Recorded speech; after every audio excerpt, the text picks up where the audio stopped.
নাকে বানি চললো আমার রতনমণি।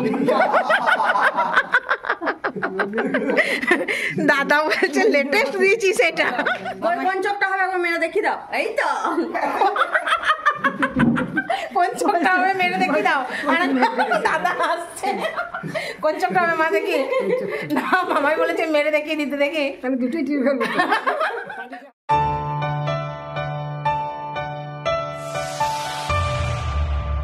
হ্যালো ফ্রেন্ডস, কেমন আছেন সবাই? আশা করি সবাই ভালো আছেন। আমি ভালো আছি, তবে একটু টেনশানে আছি। কেননা আজকে আমার একটু চিন্তার দিন, কারণ আজকে আমার মায়ের ক্যাটারেক্ট সার্জারি আছে। তো যদিও সেটা খুব একটা বিশাল ব্যাপার নয়, তবুও মা একটু নার্ভাসও হয়ে যায়। তো চলুন আজকে সেই ছোট্ট করে একটু মায়ের অপারেশনের একটা ছোট্ট ভিডিও আপনাদের সাথে শেয়ার করি। খুব সামান্য অপারেশন, বা এটা অপারেশন বলাই যায় না, তবুও আমার মা একটু ভীতু মানুষ, টেনশন করে। আর মায়ের টেনশানে আমরা দুই ভাই বোনও সবসময় খুবই চিন্তিত থাকি। তো যাই হোক, সময়টা পেরিয়ে গেছে। আপনাদের সকলের ভালোবাসায়, শুভেচ্ছায়, সকলের আশীর্বাদে আমরা সেই টাইমটা পার করে ফেলেছি। তো সেই জন্য আজকে অনেকটা আমরা চিন্তামুক্ত, একটু ভালো মুডেও আছি।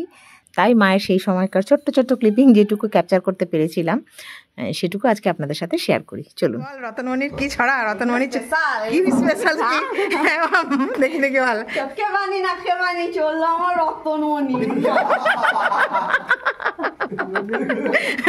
দাদা বলছে লেটেস্ট দিয়েছি সেটা। ব্যাস, মায়ের প্রণাম টনাম হয়ে গেছে। চলো, ওই জন্যই তো কান্নাটা বেরোলো দাদুকে প্রণাম করতে গিয়ে। আহা গো, আমার বাবাকে যত শীত করছে, তুমি আর কটা টুপি পরবে বাবা? এত ঠান্ডা লাগছে তোমার? এত ঠান্ডা লাগছে? আজকে দ্বিতীয় চোখ, আগের বারে প্রথম চোখ হয়েছে তো। ঠিক আছে, কারেক্ট আছে। আমি জলের বোতল নিয়েছি, আর নিস না। কারেক্ট আছে, চলো। কোন চোখটা হবে একবার মেরে দেখি দাও। এই তো কোন চোখটা হবে মেরে দেখি দাও। দাদা আসছে, কোন চোখটা হবে মা দেখি। না মামাই বলেছে মেরে দেখিয়ে দিতে, দেখি আমি দুটোই টিপে ফেলবো। চোখ পড়া ওদের অভ্যাস নাই, দুটোই টিপে ফেলবে। দাও ওষুধটা নিয়ে। কিন্তু বাবা একটা ভালো কথা মনে পাঠিয়ে দিয়েছে, ওষুধটা নিয়ে যেতে হবে, কারণ অপারেশনের পর ওই ওষুধটা দেবে। ওই যে 2 ঘন্টা মাকে অবজারভেশনে রাখে, তখন দেয়। কারেক্ট আছে, চলো। গাড়ি বেরোবে, দ্বিতীয় গাড়ি বেরোবে তাড়াতাড়ি। হ্যাঁ, এখন পর চলো। আমি আর আমার দাদা, এই যে মায়ের ছেলে আর মায়ের মেয়ে, মায়ের ছেলে আর মায়ের মেয়ে। চলো। তো বন্ধুরা, দেখেই বুঝতে পারছেন আমরা পৌঁছে গেছি হসপিটালে।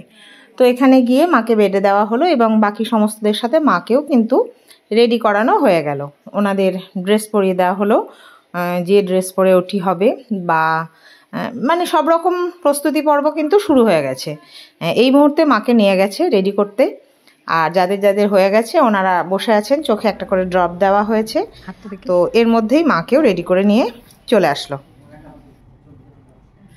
ওদিকে ওটি স্টার্ট হয়ে গেছে। যারা আগে পৌঁছেছেন, যাদের আগে রেজিস্ট্রেশন হয়েছে, তারা আগে চলে গেছে। দেখুন কিছু বেড খালি, একসাথে মোটামুটি প্রায় 7-8 জন করে যাচ্ছে। আস্তে আস্তে ছাড়া হচ্ছে। মাকেও নিয়ে গেল। আমি এখন ওয়েট করছি, একবার ওটির দিকে তাকাচ্ছি, একবার বসে আছি, একবার ওটিতে তাকাচ্ছি। টেনশন হচ্ছে। যারা মায়ের আগে গেছে তারা সবাই এসে গেছে। এই যে এনারা আগে গেছিলেন, এসে গেছে, কালো চশমা পরিয়ে একদম এসে ফুল রেস্ট। তো সেরকম আমিও টেনশন করছি যে কখন আসবে আমার মা। যাই হোক, এসব চিন্তা করতে করতে আমার মাও এসে হাজির। তো মা আসার পর একটুখানি মায়ের কাছে বসলাম, আর সাথেই মায়ের কথা হলো, আমার ছেলেটাকে একবার ডেকে দে। তো ঠিক আছে, আর ওখানে একজনেরই থাকার পারমিশন আছে। আমি বললাম, দাদা তুই একটু মায়ের কাছে বস, আমি একটু বাইরে যাই। তো দাদাকে বসিয়ে দিয়ে চলে গেলাম। এর মাঝে টিফিন দিয়ে গেছে। হ্যাঁ, একটা করে খুব ভালো টিফিন দেয়। টিফিন কি দিয়েছে চলুন সেটা বাড়ি গিয়ে দেখাচ্ছি। এখানে আর খুলিনি, আমরা প্যাকেটটা একদম বাড়ি নিয়ে চলে এসেছিলাম।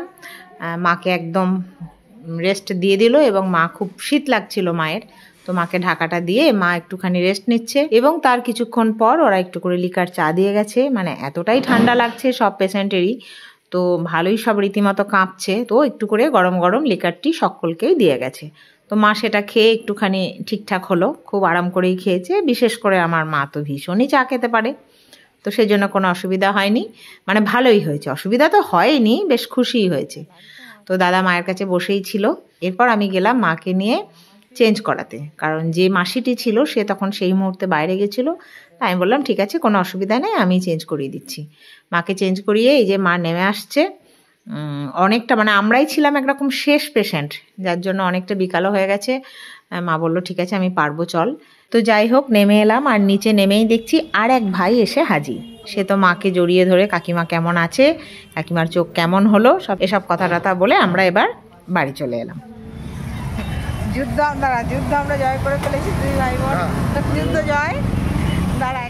তো টিফিনটা বলেছিলাম বাড়ি এসে খুলবো। এই দেখুন, একটা কেক দিয়েছে, একটা ফ্রুটি দিয়েছে, একটা ব্রিটানিয়া থিন দিয়েছে, আর একটা চিড়ের পোলাওয়ের প্যাকেট দিয়েছে, মানে রেডি চিড়ের পোলাও।